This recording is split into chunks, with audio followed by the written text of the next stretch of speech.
The bill is passed. The objections of the president. A cheer of excitement in the gallery of the U.S. House of Representatives. Families of the victims of the 9/11 attacks there to see the U.S. Congress say they can now sue the government of Saudi Arabia.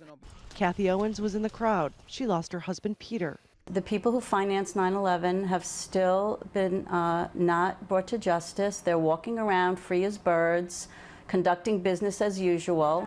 She believes that the government of Saudi Arabia knew of the attack, or at the very least, turned a blind eye.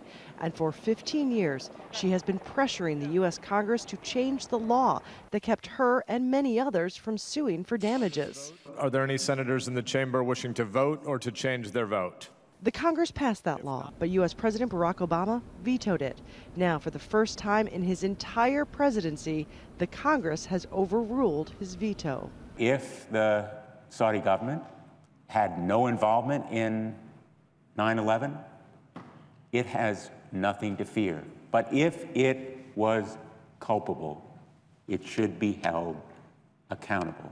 The Obama administration argued this could hurt every U.S. worker overseas, that foreign countries could sue Americans in response. The concern is that this starts a series of unintended consequences that will increase the risk to U.S. military personnel around the world, U.S. intelligence community personnel around the world, and diplomats around the world. That didn't convince the vast majority, so now it is the law of the land, but with a catch. The administration can tell the court to stay out of it indefinitely.